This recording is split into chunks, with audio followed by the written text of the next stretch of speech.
All right, good morning. Appreciate everybody joining us today. Just wanted to give an update on Michael Penix, and just wanted to just start by saying that he does have a AC separation in his left shoulder, so he'll be rehabbing that, and he'll be week to week. And then also just wanted to update as well. Tim Baldwin has chosen to enter the transfer portal, and he'll no longer be with our football team. And also just want to say that really proud of our football team for their fight in the game on Saturday night. Not the outcome that we expected or wanted, but love the toughness of this team, and we're going to stay together. We're going to fight together, and we're going to finish together. Really proud of our scouts as they performed throughout this week, and I want to recognize those guys: Cooper Jones, Defensive Scout Team Player of the Week. Sam Dogstrup and Trey Walker, Offensive Scout Team Players of the Week, and Nick Greaser, Special Teams Scout Team Player of the Week. Our team continues to work really hard each and every day, and that will continue. So very important week here for us to have a bye to get healthy.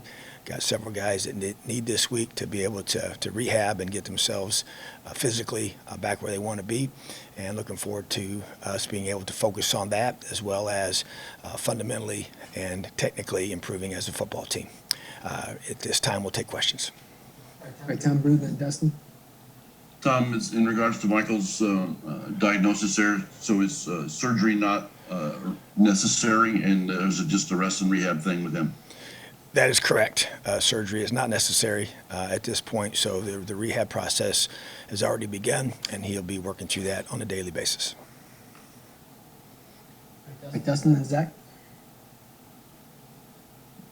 Okay. Tom, we obviously talked to you a little bit about Jack, after the game of his performance on Saturday. Just, do you feel, I guess, in what ways, I guess, do you feel more confident in him now than you did a year ago when he had to take over? I guess, are you expecting him to have to start at least one game? Just how do you feel like he's a better quarterback now than when he was when he took over the position last year? Yeah, very confident in Jack. As I think I mentioned, even in preseason, that I feel like we have two proven starters on this team.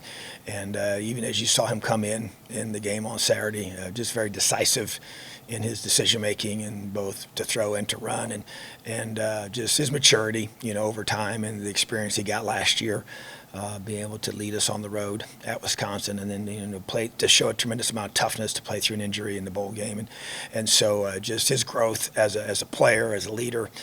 He's highly respected by his teammates.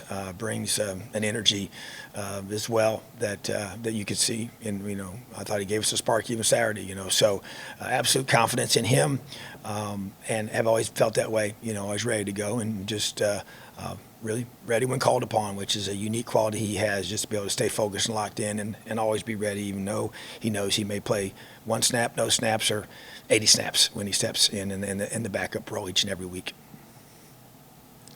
Zach and Matt Weaver. I guess just returning to Mike, Tom, kind of, what is the process for him now? I know you said surgery is not necessary. Is that kind of a definite thing, or is it something where he could get into his rehabilitation and basically find that maybe it is, or is it really just something that at this point you say, we know that's not necessary, and we're just kind of hitting rehab now? Yeah, I don't know that you can just rule that out at this point. I think that they're just being very transparent. There's some unknowns with the rehab process. Definitely right now is not felt to be necessary, but that's with the expectation that the rehab will be effective. So don't know that at this time, and don't know exactly the timetable when you would know that, but obviously right now we feel confident that the rehab process will allow him to be able to heal and to get back to where he can be effective. So, but at the same time, we don't know all those answers at this point. Matt and Kevin. Hey, Coach, how you doing? I'm doing good, buddy. How are you? I'm okay. I'm assuming with Jack now being, or if he's a starter, Don McCauley moves into the number 2 role. How does that change? Obviously, I'm guessing more snaps in practice, but any chance of him getting in the game? I know I've asked you about this before, but getting him more acclimated and getting him some snaps in the game. No question, and there's no doubt he'll be increasing his role in practice, and he's already been heavily involved, I would say, throughout this whole process, and he's been getting quite a few snaps, and that will increase for sure. And he's obviously, if as moving forward, he would be the number 2 guy if Jack's the starter. And so, bottom line is that Don McCauley is a very gifted athlete and a very good quarterback. So, excited for him and his opportunity to continue to grow and develop as a player. I've been very impressed with what I've seen so far in both his attitude, his leadership, as well as his ability to learn our system. So, yeah, his role will definitely increase. Kevin Brockley and Jim Claw. Yeah, Coach, what more did you and the staff kind of diagnose offensively in the film when you reviewed it on Sunday in terms of some of the issues with regards to performance?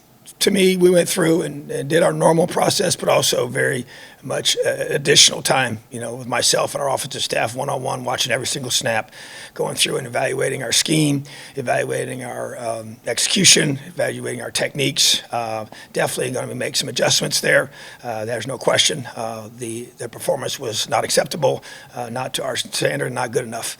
And so we have to get it fixed. And so definitely it's going to be, it was a little bit of everything. It was execution, it was play calling, it was, schematic things that we got to be better at. And, they made some calls. Sometimes you get a call, you don't like the call you make, and got to find ways to get out of those calls and get into a better call, and that's where you just have to be able to assess that honestly and openly. And we'll do that. At the end of the day, this is my responsibility to make sure you have coordinators, yes, in all 3 areas, and they're responsible for the game plan, the execution of that game plan, but ultimately it's my responsibility. So I am the head football coach of this football team and this program, and so we got to make sure that the way we performed on Saturday night never happens again. So that's the expectation, and there will be multiple things that we're going to be doing to address that, and this week will be used for that purpose, and I'm very confident in our ability to improve ourselves offensively.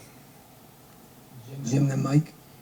Hey, Coach, you lost to your second running back of the season through the transfer portal, Tim Baldwin Jr., I think I saw now. So what is that? Your depth is hit, obviously taking a big hit there as you try to get this offense rejuvenated. How hard is that adding to that process? Well, there's no doubt it affects our depth without question. And so other young men are going to have to step up. We do have several in that room. David Holland, as I mentioned, as a freshman, will have opportunities to be able to step into that role. Charlie Spiegel, another young man that's here, has been here in his second season, understands our system, big, strong young man that has done a good job for us, and so he'll get his opportunity as well. And so, yeah, so to me, it's other guys will have a chance to step up and fill that void. So bottom line is that this is a football team. And I want guys that are all in, bought in, and ready to do whatever is necessary and whatever the role may be, that they're the guys that we can count on, that they're smart, tough, and dependable. And that dependability piece is a huge thing. So, that to me is this is the awesome thing about this sport. That's why I love football so much, that we always say 2 things reveal who you really are.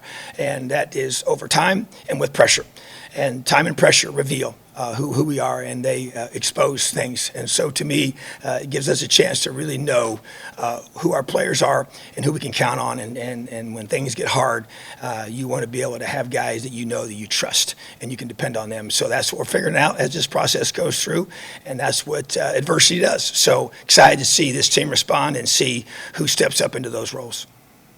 Mike, then Ken Bykoff. Yeah, hi, Coach. Is this bye week an opportunity to go back and take a big picture look at where this offense stands right now? And if so, kind of what are 1 or 2 areas of the offense that you're focused on over this span? Well, I would say for sure that would be accurate. And, we go through and we'll have a self-scout evaluation that the guys are going to be given to me here by Wednesday, and we'll know exactly on both sides of the ball and special teams. But obviously defense is an area that has played well predominantly of the time, but still we're going to work at that to improve as well in some key areas and execution at critical times. But offensively, yes, that's going to be the focus, and to be able to go through, and numbers don't lie, and I got to evaluate where we are. And if the areas to focus on to me would be the run game, number number 1, and then our quarterback play, number 2, and then red zone, number 3, would be the areas that I would really want to focus on to be able to allow us to evaluate why we're not being effective in those areas, because we need to be. And we've shown some glimpses at times, not very many on Saturday night, but you got to look at the whole big picture in all 5 games and evaluate that. So yeah, we'll do a thorough analysis of our offense, where we're at, what we need to address, and how we can get where we need to be. And then Dustin.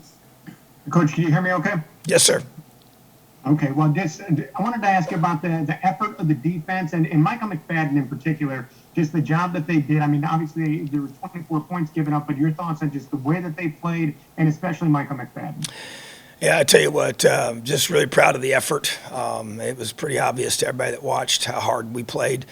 Still made a few key mistakes, though. I felt like that there was 4 third downs that we gave up with where we just structurally made some mistakes, and our pressures on the quarterback allowed him to run that really were, I thought, game changing for us. Obviously, we gave up. Still 24 points wasn't good enough because we lost. But the goal line stand showed a grit and a toughness to this team, and just a fight that we have within us that I thought was awesome. And Michael McFadden is special. He's a special player. He's become a very strong leader on the sideline. He has not been that way in the past. This year has been different. He's become a verbal leader. He's always in the past played really, really hard and played well, but has never verbally led, and that has changed. And so that's really elevated us as well. And you also got, C4 doing a phenomenal job of doing that too verbally. Ryder Anderson verbally as well on the sideline, even though he doesn't play a lot defensively. Thomas Allen's leadership on the sideline is obvious and evident and consistent, and it makes a difference. But bottom line is that Micah is a special player. He plays with such relentless intensity. He's a great finisher, runs the defense, takes ownership, and takes it personal. And I'm telling you, we had a lot of guys dinged up on Saturday night, and they just kept playing hard. And their attitude was phenomenal. And the fight on this team is reflective, I think, of that personality that this team has. And this is a tough football team, and we faced a lot of adversity, played some tough games, and played some really good football teams. And we just got to stay together and keep fighting. But I think what you saw of our defense is indicative of this team. Dustin, then Kevin. Tom, my apologies. 2 quick ones. One, I guess we've mentioned Tim a couple times. Can you tell us what Tim's reasoning was for entering the portal, and also just what's your evaluation been? What stood out to you when you watched the offensive line from Saturday? What stood out to you is what the issues you've had there so far? Yeah, you can ask Tim that question. And so I would say the thing that stuck at me about the offensive line is, we didn't play good enough, and there were some times where we held up in our pass protections against a very aggressive defense. But just being able to execute some key techniques at critical times and key downs, I think even also just on the 4th down run, being able to read it properly as a running back and be able to hit it in the proper spot and make the proper read. There were some holes there at times that we did not take advantage of. So it's a collective group effort. It's not just the offensive line, but to me, to be able to be more firm at the point of attack in both the run game and the pass game, and we just got to keep getting better in that regard. So to me, there was the effort was there. To me, it's about focusing on technique, which will be an emphasis here these next several days of practice during a bye week to focus on fundamentals and technique and working on our combinations and being able to do what we do together and working and moving together. And that will continue to be an emphasis. So to me, not good enough performance, must get better, and will get better. Kevin, last one. Yeah, Tom, you mentioned other guys being dinged up. I think it was Raheem, right? Reese Taylor, and obviously Taiwan. I mean, where are they this week? And how do you handle the bye week with those guys? Yeah, the good news is with all those guys that were injured on defense, they all have a prognosis of expecting a full recovery in the short term. But that for some of those guys will mean that they will not practice this week. The goal is to get them ready for Sunday night's practice a week from yesterday to be able to get them ready for a full week of preparation for Michigan State. But many of those guys will be rehabbing heavily this week, but fully expect them to be able to recover and be full speed for the second week of this 2-week window. All right, thanks, Tom. Have an awesome day, Elio.